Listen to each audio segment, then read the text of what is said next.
সুবহানাল্লাহ পড়েন।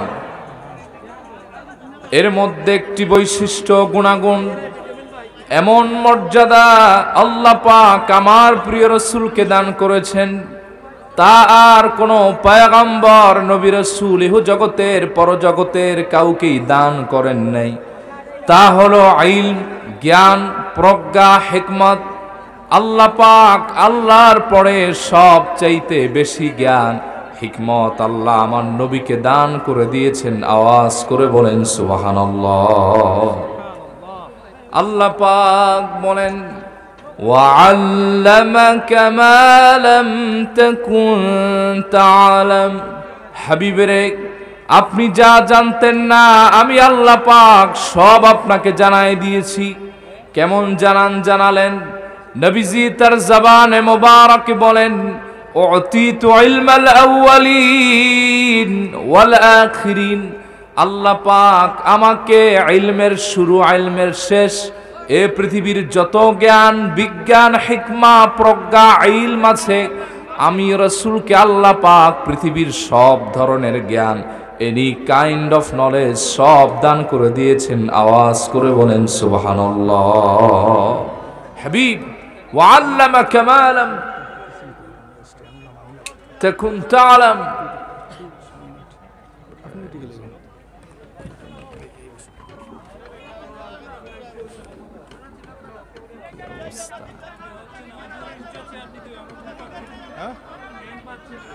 জ্ঞান আর বিজ্ঞান আসবে সব আমি রাসূলকে আল্লাহ জানাই দিয়েছেন। সুবহানাল্লাহ বলবেন না?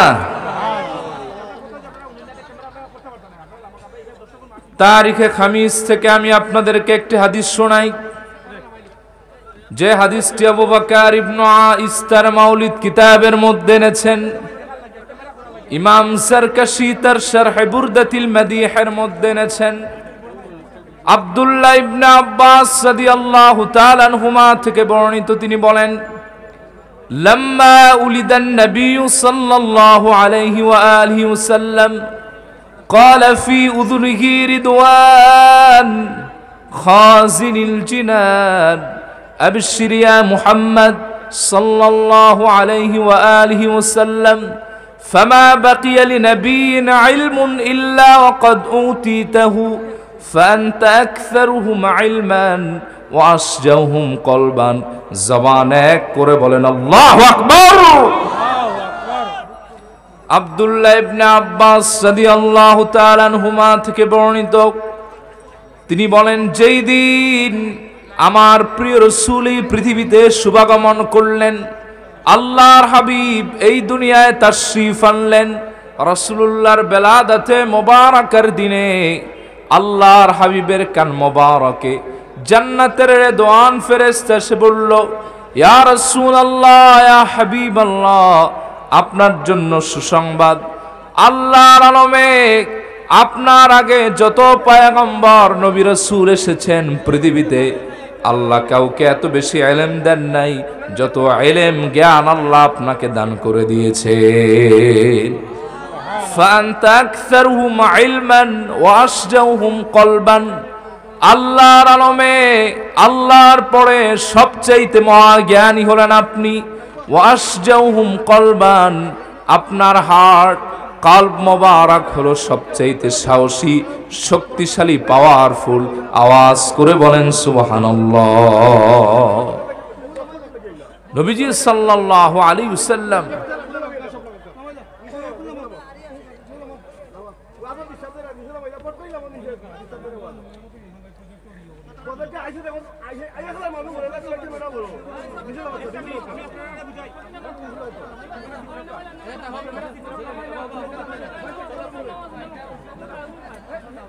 ভাই আল্লাহর রাস্তায় একটু চুপ করেন না ভাই, আল্লাহর দোহাই লাগে।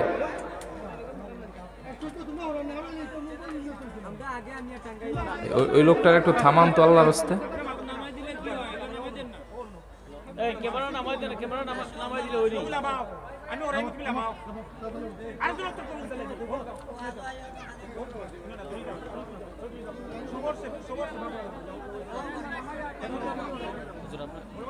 এভাবে কথা বলা যায়? আপনারা কি ওয়াজ করবে? আপনারাই তো গন্ডগোল বাজায় দিতেছেন মিয়া। এই ভাই, এই মাতবাড়ি কম করে চুপ করে বসে থাকেন। একজন কথা বলবেন, 10 জন শুনবেন, সবাই কথা বলে। আশ্চর্য। চুপ চুপ চুপ, কথা নেই ভাই। আল্লাহর হস্তে একটু চুপ থাকেন, ইশারাও কাজ করা যায়। বলতেছিলাম, আপনারা কি কথা শুনতেছেন ভাই? নবীজির জন্য নিজেই বলেছেন, বুইসতু মুআল্লিমান, আমি পৃথিবীতে আগমন করেছি শিক্ষক হয়ে। সুবহানাল্লাহ পড়বেন না? সুবহানাল্লাহ। সাধারণ মানুষের জন্ম হয়, কান্নার আওয়াজ হয়, কয়দিন গেলে দাঁত জ্বালায়, দুই একটা কথা বলতে পারি, শরীর হাত পা শক্ত হয়, দাঁড়াতে পারি, স্কুলে যেতে পারি, নিজের ব্যাগ নিজে বহন করতে পারি, প্রাথমিক শেষ হয়, মাধ্যমিক শেষ, উচ্চ মাধ্যমিক, এরপরে কলেজ, এরপরে বিশ্ববিদ্যালয়, এরপরে ডক্টর, এমফিল, থিসিস, তারপরে আপনি আমি কি হই? একজন উত্তম শিক্ষক হই, ভালো। আর নবীজি বলতেছেন, বুইসতু মুআল্লিমান, আমি পৃথিবীতে আগমন করেছি শিক্ষক হয়ে। চিল্লায় এখন সুবহানাল্লাহ। নবীজির ইলম বুঝাতে হলে অনেক কিছুর প্রয়োজন হয় না, একটি হাদিস যথেষ্ট। যে আমার রাসূল সাহেবে কোরআন, কোরআনটা আল্লাহ আমার নবীর উপর নাজিল করেছেন, আর কোরআনের সব জ্ঞান আল্লাহ আমার প্রিয় রাসূলকে দিয়েছেন। সুবহানাল্লাহ। এ কোরআন সম্পর্কে আল্লাহ নিজেই বলেন, মা ফাররাতনা ফিল কিতাবি মিন শাই, এমন কোন বিষয় নাই যা আমি আল্লাহ এই কোরআনের মধ্যে দিয়ে দেই নাই। সুবহানাল্লাহ। তিবিয়ানাল লিকুল্লি শাই, প্রত্যেকটি বস্তুর সুবিন্যস্ত বর্ণনা আমি আল্লাহ পাক কোরআনে দিয়ে দিয়েছি। সুবহানাল্লাহ পড়বেন না? মাজমাউজ জাওয়াইদ ওয়া মানবাউল ফাওয়াইদ, ইমাম নুরউদ্দিন হাইসামি রাহমাতুল্লাহি আলাইহির কিতাব, তিনি সহিহ সনদে আব্দুল্লাহ ইবনে মাসউদ থেকে একটি হাদিস চয়ন করেছেন। নবীজি বলেন, মান আরাদাল ইলমা ফালিউসাউইরাল কুরআন ফাইন্না ফীহি ইলমাল আউয়ালিন ওয়াল আখিরিন। নবীজি বলেন, তোমাদের কেউ যদি জ্ঞান অর্জন করে পণ্ডিত হতে চায়, জ্ঞানের রাজ্যে রাজত্ব করতে চায়, মহাজ্ঞানী হতে চায়, সে যেন কোরআন আযীমটা পড়ে। কারণ কোরআনের মধ্যে আল্লাহ পৃথিবীর শুরুর ইলম, শেষের ইলম, এই পৃথিবীর সব জ্ঞান দান করে দিয়েছেন। সুবহানাল্লাহ। তাহলে আল্লাহর হাবিবের ইলম বুঝাতে হলে একটা হাদিসই যথেষ্ট। নবী করিম সাল্লাল্লাহু আলাইহি ওয়াসাল্লাম, তার উপর আল্লাহ কোরআন নাজিল করেছেন। সুবহানাল্লাহ পড়বেন না? এ দেশের তথাকথিত একজন শায়েখ, তিনি রাসূলুল্লাহর প্রতি বুড়া আঙ্গুল জাগিয়ে এক বেয়াদবি করে বলেছিলেন যে হযরত আদম আলাইহিস সালামের ইলম নাকি আল্লাহর হাবিবের চাইতে কয়েক লক্ষ গুণ বেশি, রাসূলুল্লাহ নাকি কিছুই জানা না। জোরে কর নাউযুবিল্লাহ। এ দেশে নাস্তিকরা কথা বললে বিচার হয়, আমরা হুঙ্কার দেই, কিন্তু এই নাস্তিক রূপী বেয়াদবরা রাসূলুল্লাহর শানে নাস্তিকদের চাইতেও বড় বেয়াদবি করে। জোরে কোন ঠিক কিনা? আদম আলাইহিস সালামের ইলম থাকুক, এতে আমাদের সমস্যা নাই, তাই বলে রাসূলুল্লাহর চাইতে বেশি? আদম সম্পর্কে আল্লাহ বলেছেন, ওয়া আল্লামা আদামাল আসমাআ কুল্লাহা, আমি আদমকে সব নাম শিক্ষা দিয়েছি। এর চাইতে বড় কোনো ডেজিগনেশন হযরত আদমের নাই। কিন্তু আল্লাহ পাক তার হাবিবের ব্যাপারে বললেন, ওয়া আল্লামাকা মা লাম তাকুন তা'লাম, হাবিব আপনি যা জানতেন না আমি সব আপনাকে জানাই দিলাম।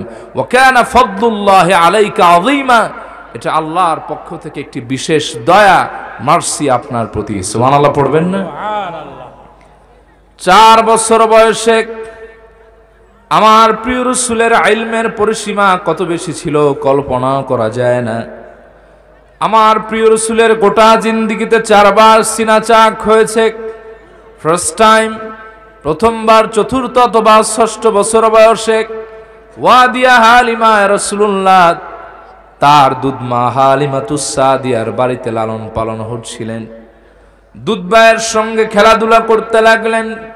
দুধ ভাই দৌড়ে এসে বললেন মা হালিমাতুস সাদিয়াকে, ওগো মা, সর্বনাশ হয়ে গিয়েছে, কে জানো তোমার ছেলে মুহাম্মদ সাল্লাল্লাহু আলাইহি ওয়া আলিহি ওয়াসাল্লামের বুক ফেড়ে দিয়েছে।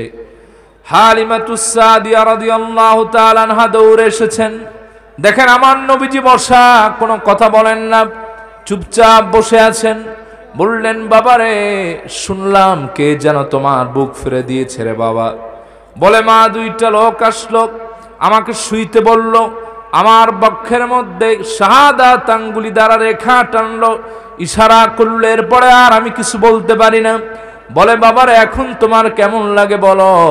নবীজি বললেন, মা, ভালো লাগে, তবে দুইটা তফাৎ দেখা যায়। আগে যদি আমি আকাশের দিকে তাকাতাম, আকাশের চন্দ্র সূর্য নক্ষত্রগুলি দেখা যেত। এখন যদি আমি আসমানের দিকে তাকাই, ফাকান্নি বিআরশি রাব্বি বারিজা, এখন আসমানের দিকে তাকালে সরাসরি আল্লাহর আরশ পর্যন্ত দেখা যায়। মারে, আগে যদি আমি আমার কদমের তলার দিকে তাকাতাম, আমি শুধু মাটি দেখতে পেতাম। এখন যদি তাকাই, তাহতাল বাহরিনার, এই জমিনে, এই পৃথিবীতে ঘুমালে যেরকম তিনি জিন্দা ছিলেন, কাল মোবারক যেরকম জাগ্রত ছিল রাউজায়া থারে, তেমনি তিনি হায়াতে বারজাকিয়ায় জীবিত আছেন। আমার রাসূল হায়াতুন নবী, জোরে বলেন ঠিক কিনা? নবীজির ইলম কত বেশি, দৃষ্টির সীমানা আল্লাহ কত বাড়িয়ে দিয়েছেন। আপনি আমি যায় নামাজে দাঁড়ালে হাজার দিকে আপনার আমার মন চলে যায়, কিন্তু নবীজি বলেন, ইন্নী আরাল জান্নাতা ওয়ান নারা ফি মাকামি হাযা। সাহাবীরা রে, আমি আমার মুসাল্লা মোবারকে দাঁড়ালে একদিকে জান্নাত দেখি, আর একদিকে আমি রাসূল জাহান্নাম দেখতে পাই। সুবহানাল্লাহ। শুধু কি দেখতে পান, আমার রাসূল তার মুসাল্লা মোবারকে দাঁড়ালে সরাসরি আল্লাহর জান্নাতেও যান। সুবহানাল্লাহ পড়বেন না? এটা তো রাসূলুল্লাহর জন্য মামুলি বিষয়।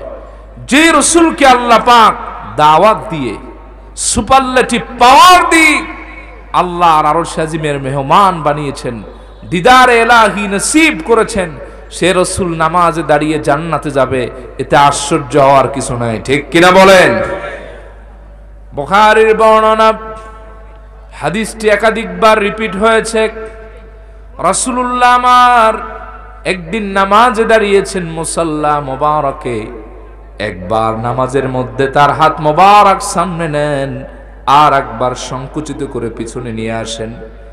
নামাজ শেষ হলে পরে নবীজি বললেন, সাহাবীরা রে, তোমরা জানো না কি আজ নামাজে কি হলো? সাহাবীরা বললেন, আল্লাহু ওয়া রাসূলুহু আ'লাম, আল্লাহ এবং তার রাসূলই ভালো জানে, আমরা জানি না।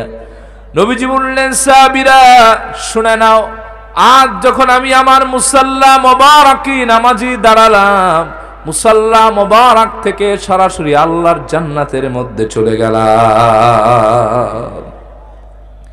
যেই না আমি জান্নাতের মধ্যে গেলাম, জান্নাতের সুমিষ্ট সুদর্শন আঙ্গুরগুলি আমার দিকে আসতে চাইল, আমিও আমার হাত মোবারক বাড়ায় দিলাম। হঠাৎ আমার মনে পড়ে গেল, আর এটা তো দুনিয়ার জন্য তো জান্নাতের নেয়ামত নয়।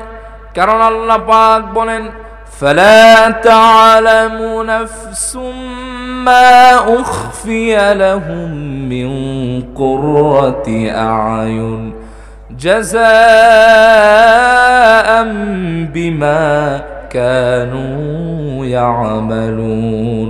আওয়াজ করে বলুন আল্লাহু আকবার। আল্লাহ বলেন, কেউ জানে না কি লুকায়িত রেখেছি নেক আমলের বদলা হিসেবে তাদের থেকে। লুকায়িত জিনিসটার নাম হলো জান্নাত। একবার যখন আমার গোলামেরা ওই জান্নাত দেখবে, চক্ষু এবং কলিজা দুইটাই শীতল হয়ে যাবে। সহিহ আল বুখারী হাদিসে কুদসি, নবীজি বলেন, আল্লাহ পাক ইরশাদ করেছেন, আদাতুল ইবাদিস সালিহিন, আমি আমার নেককার গোলামদের জন্য এমন জান্নাত বানালাম, মালা আইনুন রাত, কোন চোখ তা দেখে নাই, ওয়ালা উযুনুন সামিআত, কোন কান শুনে নাই, ওয়ালা খাতারা আলা কলবি বাশার, কোন মানুষের অন্তঃকরণ যা কোনদিন কল্পনা করে নাই। আর আমার রাসূল তার মুসাল্লা মুবারকে দাঁড়িয়ে ওই জান্নাতে চলে যান। সুবহানাল্লাহ। নবীজি বলেন, সাহাবীরা শোনো, আজ যদি আমি জান্নাতের ওই আঙ্গুরের একটি থোকা মাত্র নিয়ে আসতাম আমার হাত মোবারক দ্বারা, কিয়ামত পর্যন্ত তোমরা শুধু খেতেই থাকতে, এই নেয়ামত কোশ্চিন কালেও শেষ হতো না। সুবহানাল্লাহ। এজন্য রাসূলুল্লাহর অন্যতম একটি বৈশিষ্ট্য, মর্যাদাকর বিষয় হচ্ছে আল্লাহ পাক আল্লাহর পরেই নবীজিকে ইলম দান করে দিয়েছেন সবার চাইতে বেশি। সুবহানাল্লাহ বলেন। এজন্য নবীজি বলেছেন, আল্লামানি রাব্বি ফাআহসানা তা'লিমি, আমার রব আমাকে জ্ঞান শিক্ষা দিয়েছেন, তাই আমার জ্ঞান সবচাইতে সুন্দর, মার্জিত, নির্ভুল। সুবহানাল্লাহ বলবেন না? আমাদের কিছু ভাইরা বিভ্রান্তি ছড়ান, তারা বলেন হযরতে জিবরিল আলাইহিস সালাম নাকি রাসূলুল্লাহর শিক্ষক। নাউজুবিল্লাহ বলবেন না? আরে বেটা, জিবরিলের উস্তাদ হলো আমার নবী। চিল্লায় বলে ঠিক কিনা? রাসূলুল্লাহ জনদিক কারো থেকে ইলম জ্ঞান নেন নাই, আল্লাহ পাক তার শিক্ষক। সুবহানাল্লাহ বলবেন না? কষ্ট হচ্ছে আপনাদের? দ্বিতীয় যেই বৈশিষ্ট্য আল্লাহ পাক আমার রাসূলকে দান করেছেন, তা আর কোন পয়গম্বর, কোন নবী, কোন রাসূল পৃথিবীর কেউকে দান করেন নাই। তা হচ্ছে আল্লাহ পাককে পাওয়ার মাধ্যম, আল্লাহ পাকের কাছে ঈমান কবুলের মাধ্যম, আল্লাহ পাকের পূর্ণ ইতাআত মঞ্জুরের মাধ্যম আমার নবীজিকে আল্লাহ বানায় দিয়েছেন। সুবহানাল্লাহ বলেন। কেমন সম্মান আল্লাহ আমার নবীজিকে দান করলেন! আল্লাহ পাক বলেন, وَمَن يُطِعِ الرَّسُولَ فَقَدْ أَطَاعَ اللَّهَ। যে ব্যক্তি আমার রাসূলের, আমার আপন হাবিবের ইতাআত স্বীকার করলো, মানলো, সে আমার রাসূলকেই মানলো না, বরং আমি আল্লাহকেই মানা হয়ে গেল। সুবহানাল্লাহ। শুধু তাই নয়, নবীজিকে উদ্দেশ্য করে আল্লাহ পাক বলেন, কুল ইন কুনতুম তুহিব্বুনাল্লাহ ফাত্তাবিউনি ইউহিব্বুকুমুল্লাহ ওয়া ইয়াগফির লাকুম যুনুবাকুম ওয়াল্লাহু গফুরুর রহিম। আওয়াজ করে বলুন সুবহানাল্লাহ। আল্লাহ বলছেন, হাবিব আপনি তো জানায় দেন, ইন কুনতুম তুহিব্বুনাল্লাহ, ঈমানের দাবিতে তোমরা যদি আল্লাহকে ভালোবেসে আল্লাহর ভালোবাসা পেতে চাও, যারা ঈমানদার, আল্লাযীনা আমানু আশাদ্দু হুব্বান লিল্লাহ, তারা আল্লাহর ভালোবাসার ব্যাপারে বড় কঠিন। আল্লাহ রাসূল সম্পর্কে ঈমানদারের সামনে যদি কোনো কটূক্তি করা হয়, ঈমানদার জানের পরোয়া করে না, তাদের জিভ টেনে ধরতে প্রস্তুত হয়ে যায়। ঠিক কিনা বলেন? ঈমানদার সব সহ্য করে, আল্লাহ এবং রাসূলের ব্যাপারে কোনো বিন্দু মাত্র চুল পরিমাণ গোস্তাক ঈমানদার সহ্য করে না। ঠিক কিনা? প্রিয় ভাই সব, আল্লাহ বলতেছেন, যদি এভাবেই ভালোবাসতে চাও আর ভালোবাসা পেতে চাও, রাসূল আপনি বলে দেন, ফাত্তাবিউনি, আমাকে অনুসরণ তথা ইতাআত করো, জান দ্বারা, মাল দ্বারা, অগাধ আত্মবিশ্বাস, শ্রদ্ধা দ্বারা এবং 100% নির্ভেজাল ভালোবাসা দ্বারা। সুবহানাল্লাহ বলবেন না? যদি এমন ভাবে ইতাআত করতে পারো, ইউহিব্বুকুমুল্লাহ, আল্লাহ পাক নিজেই তোমাদেরকে ভালোবাসবেন, ওয়া ইয়াগফির লাকুম যুনুবাকুম, আল্লাহ পাক তোমাদের ভালোবেসে তোমাদের জীবনের গুনাহ সব মাফ করে তোমাদের মাসুম বানায় দিবে। এই আয়াত যখন আমরা পড়ি, অনেক ভাইরা বলেন এই আয়াতে তো ইতাআতের কথা বলা হয়েছে, মহব্বতের কথা বলা হয় নাই। আবার কেউ তো এমনটিও বলেছেন মহব্বতের কথা নাকি গোটা কোরআনে নাই। জোরে কর নাউজুবিল্লাহ। মনে রাখবেন, মহব্বত ছাড়া ইতাআত হয় না। মহব্বত ছাড়া যে অনুসরণ, ওটা হয় মুনাফিকি। কিভাবে? আব্দুল্লাহ ইবনে উবাই ইবনে সুলুলের নাম শুনছেন নি মিয়া সাহেব আপনারা? বড় বুজুর্গ ব্যক্তি ছিলেন দেখতে, বাবারে বাবা, দাড়ি বিশাল, মুনাজাতে কাঁদতো, দাড়ি বেয়ে বেয়ে পানি পড়তো, রাসূলুল্লাহর পেছনে নামাজে দাঁড়িয়ে কেঁদেছেন। কিন্তু এত কিছু করার পর রাসূলুল্লাহরে আল্লাহ বলছেন, হাবিব এর ব্যাপারে 70 বার দোয়া করলো আমি আল্লাহ দোয়া কবুল করব না। নাউজুবিল্লাহ বলবেন না? এত বুজুর্গ ব্যক্তির দোয়া কবুল হবে না রাসূলুল্লাহর তার ব্যাপারে কারণ কি? কারণ হচ্ছে এর এতাআত ছিল, কিন্তু রাসূলুল্লাহর প্রতি ছিল হিংসা, বিদ্বেষ, মহব্বত ছিল না। মহব্বত ছাড়া কখনো এতাআত হয় না, ওটা হয় মুনাফিকি, লৌকিকতা, রিয়া, যেরকম, ঠিক কি না? মনে করেন আপনার অধীনস্থ কোনো ব্যক্তি, আপনার কর্মচারী, আপনার সংগঠনের লোক, দেখবেন আইসা অনেকে বলে বাজান অমুক তমুক আপনার আমি জব্বর ভালোবাসি। ভালোবাসার মিঠা কথায় আপনার একবারে জনমের মতো ভিজাই দিবে, আপনার ডায়াবেটিস হওয়ার সম্ভাবনা হয়ে যাবে। কিন্তু পরবর্তীতে দেখা যাবে যে এই মিঠা কথার লোকে আপনাকে জায়গা মতো আসেলা বাসটা দিয়ে দেয়, ঠিক কিনা? নির্বাচনের আগে বলে আপনি আমার প্রিয় ভাই, পরে বলে আপনার লগে আমরা নেই। আবার কিছু লোক আছে দেখবেন কথা কম বলে কিন্তু মন থেকে ভালোবাসে, অত কিছু করতে পারে না, জমান অত চলে না, কিন্তু মনের মাঝে পূর্ণ মহব্বত আছে, ঠিক কিনা বলেন?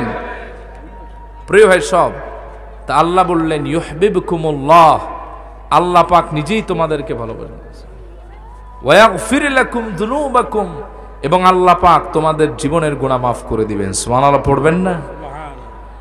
এখন প্রশ্ন হলো কিভাবে আপনি আমি ইতাআত করব আর মহব্বত করব? আপনাকে আমাকে ফিরে যেতে হবে সাহাবী, তাবেঈ, মুহাদ্দিসিনদের সোনালী যুগে। তারা যেভাবে রাসূলুল্লাহকে প্রাণ দিয়ে মহব্বত করেছেন, একজন ইমানদার হিসেবে আমাদের তাদেরকেই ফলো করতে হবে, যেরকম, ঠিক কিনা?